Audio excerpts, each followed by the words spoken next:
Well, welcome to this talk. Now, today we're going to be hearing from Tony, who's treating his kidney cancer or renal cancer with turkey tail mushroom again. Research needs to be done in this. Now, Big Pharma's not going to do this. They're not going to pay the 10, 20 million pounds, dollars, whatever, necessary to do a proper clinical trial. This is something that individuals or governments need to take up. Now, they're not going to get a lot of money back on this because you can't patent a mushroom. It grows in the woods. Now, having said that, don't take anything based on what we say on this channel. This is for educational purposes only. Always consult your own doctor.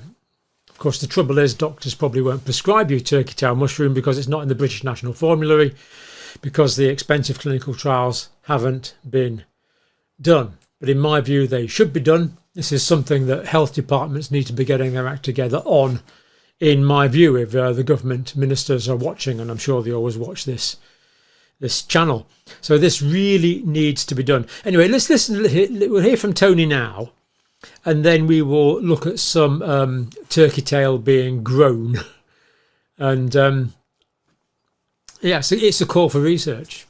I'm not advising you to take anything for any particular condition. That's well beyond the scope of this video, but we can call for the research to be done. And who knows, it may be that we have a great new anti-cancer preparation with a very limited side effect profile, unlike many of the chemotherapeutic agents we currently have, which give the most appalling side effects. Tony first, and then we'll talk to Alex on the Isle of Wight mushroom farm and see how this is grown. Hi everyone, my name's Tony Goldthorpe and I'd like to tell you about my cancer journey. In 2021 May, I got diagnosed with renal cell carcinoma.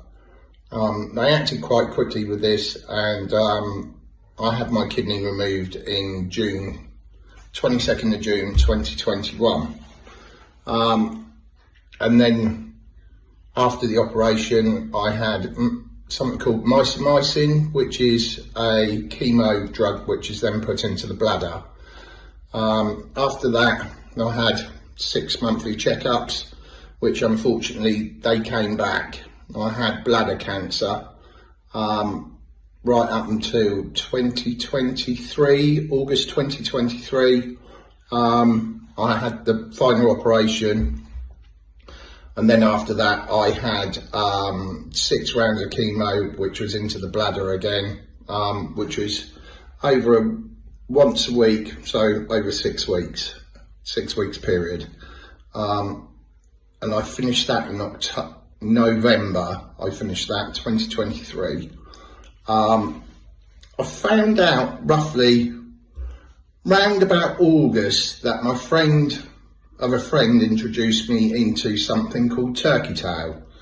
My friend was getting this off a friend who owns a shop in Campbell on the Isle of Wight, and I started taking it because he was given a bottle by his friend saying you should look into this because his wife was going through a few issues at the time.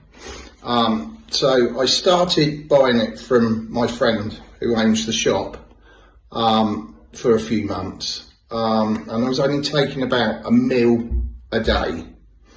So there was one day I went down to buy some more, and he said, I think I should introduce you and you should go to Source because you would probably be able to get a little bit cheaper or get a deal on it, blah blah blah.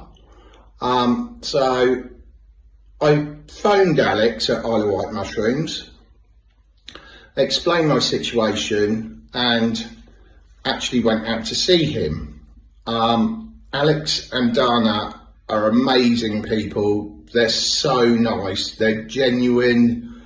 I can't thank them enough, basically.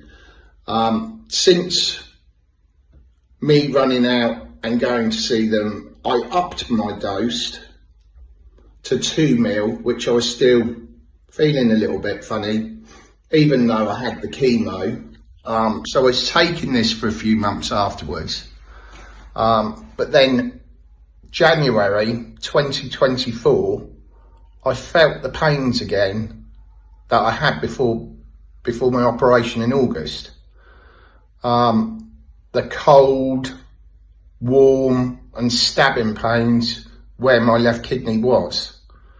And I didn't feel very well. I felt as though I had my cancer back again.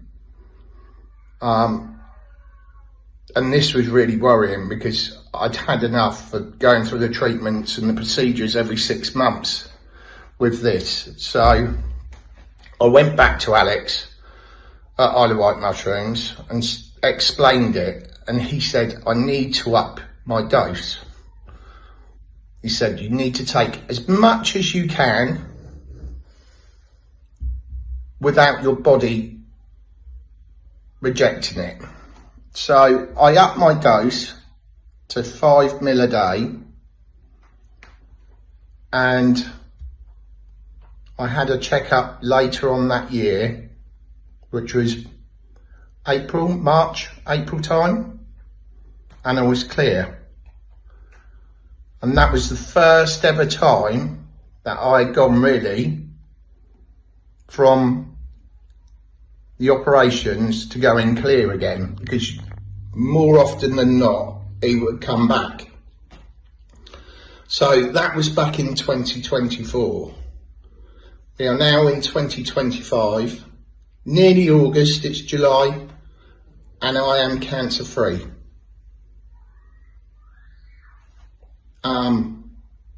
What can I say? All I can say is, and think of, is if I hadn't met Dana and Alex, then my life would have been a different story. I'm still here, I'm telling the tale, and I haven't got any reoccurrence of my cancer. I can't say any more. All I can say is thank you so much to Alex and Dana. They've saved my life, because I know if I hadn't met them and upped my dosage, I don't know if I'd still be here. So I take my hat off to them. Thank you. Bye. We've got multiple people coming in for like various different illnesses, such as as simple as psoriasis all the way up into like cancer. Yeah. And people believe that, I mean, we are making no health claims on this video at all, of course. We're just saying what people do, Yeah. which is interesting. But we wanted to talk to you because you're basically a craft grower. Yeah. Now, you grow several types of mushroom that we're going to show. For example, this one, I believe, is, what is this one? Tramedes versicolor, so that's the turkey tail mushroom. So I grow the turkey tail, which is this one here. Mm-hmm. The reishi or reshi, however you want to pronounce it. Yep. The cordyceps. Yep. And also the lion's mane, which is that one there. Yeah. So this is actually growing here out of the substrate, isn't it? This is the main organism of the mushroom. Yeah. The mycelium. The mycelium's in there. Yeah. And these are the fruit bodies coming out. The turkey tail. So they're sort of nearly there, maybe another week or so, and they'll be ready to pick. Yep, and the bit you eat is so this bit is a very hard woody type mushroom. Yep. So it gets dried, then powdered, and then it will go into the alcohol extraction. Right. Okay. Interesting. So you have the do you collect the spores of this? Yeah, so I can collect spores, but a lot of the time I'll buy like a sterile mother culture. Right, and they're available from suppliers, are they? Yeah, they're widely available. Right. Multiple sellers in all countries. Yeah. But it's as simple as, if you wanted to collect your own spore print, when the fruit bodies mature, you can just put a piece of clean tin foil underneath. Yeah. Collect the spores, and then you can run those spores onto a petri dish. Isolate a clean sample, and then you can expand that onto what we call like a liquid culture, which is just a honey water solution. Then that will then go on to sterile like a millet grain, which is then it grows to like that again, like the organism's grown all the way through. So the mycelium, these little threads, these networks so are all when that's joined, then I would then use the grain spawn into a sawdust spawn. Which is what the mushroom eats. It takes all the energy out of whatever it's eating. Mushrooms can grow on pretty much anything. They're amazing. Even particular types can grow on particular but most of the mushrooms I grow are like a hardwood type mushroom. You obviously get like the compost mushrooms, but they'll eat a variety of substrate. The main thing that we use really is beechwood and soya holes. Interesting. So the soya holes are like more of a byproduct from like for animal feed. Right. Because my mum, I'm sure, told me when I was a boy not to eat mushrooms that you pick. Yeah. As a general rule. And I must say, I've still got that kind of phobia. Even I do. You know. But what we know here is that you know that this is a. You can eat this for breakfast. You could. It wouldn't taste nice. Oh, okay. It's extremely tough and woody. It's when it's dried and powdered, it's almost like insulation. It's one of those mushrooms, unless you extract, you're never going to get the benefits from them, because it's not something that you would go to the shop or go to the woods and forage and eat. And this is what you do with your tincturing process, which is an alcohol extraction. Yeah, so we do alcohol extraction. So basically, what I'll do is the powdered mushrooms will sit for a period of time in 70% Isle of Wight distilled alcohol. So it's like grain alcohol you can buy locally? It's high quality, like vodka or gin, 70%. Oh, okay. And then it was sitting there for a period of time. The hard woody type mushrooms, like the turkey tail, the reishi and the chaga, I'll leave them for a minimum of sort of 6 to 8 weeks. Oh, as long as that? Oh, yeah. Right. And then they get agitated as well in between. And once they've sat for a while, what I do is then I press. I've got a 9-ton press, which I press all of the moisture out of them. And then what I do is I put that alcohol in an ultrasonic.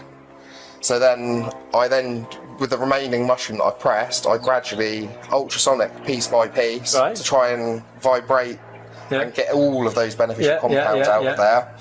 And then I do the same process again, but with water afterwards.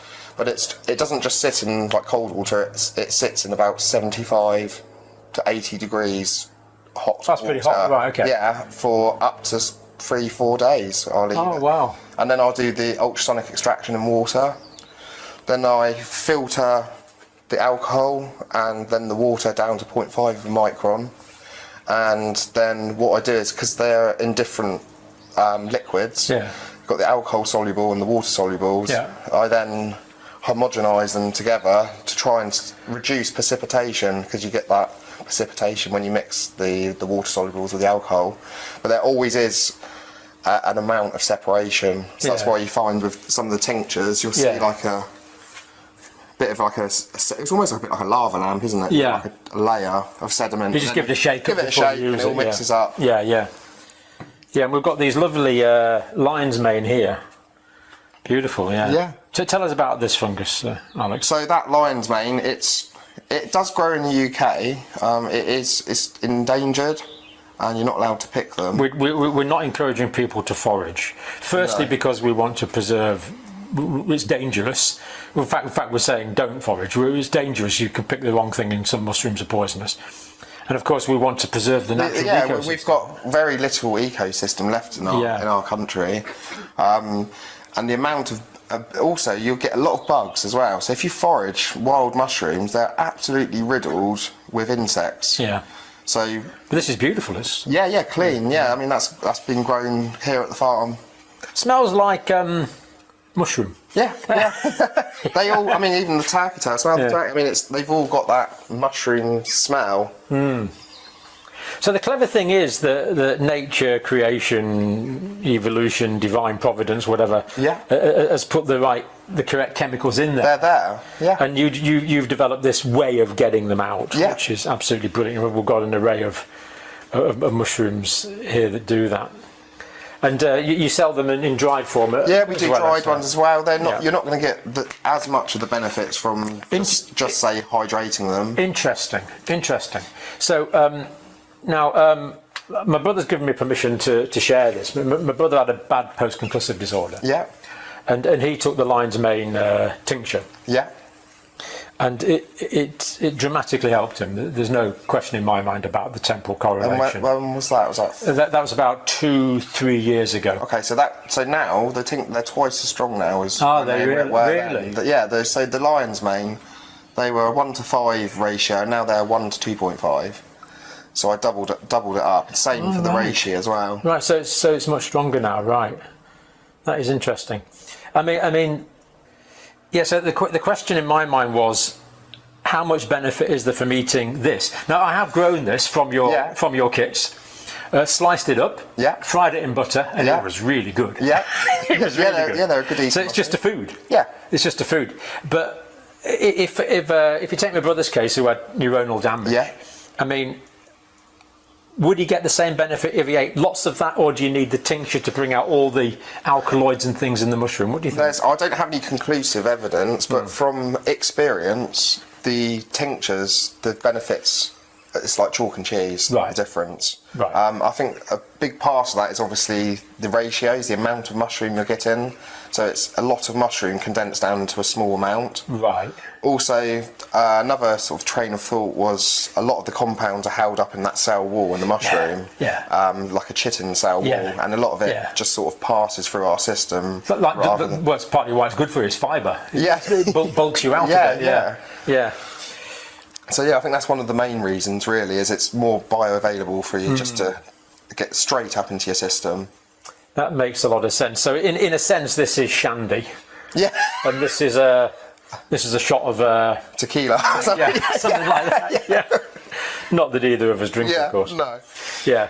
No, fascinating. And you're going to show us some of the inside areas. Yeah. We've got some videos of your growing areas. So. Yeah, brilliant. Great. Thanks, Alex. Thank you. Yeah.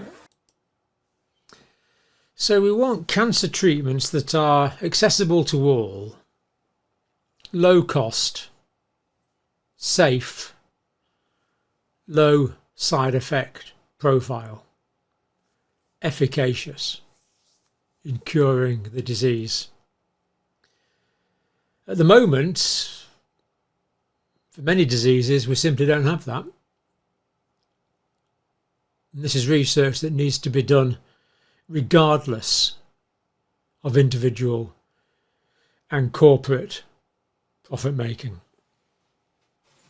With that thought, we'll leave it there for now. Thank you for watching.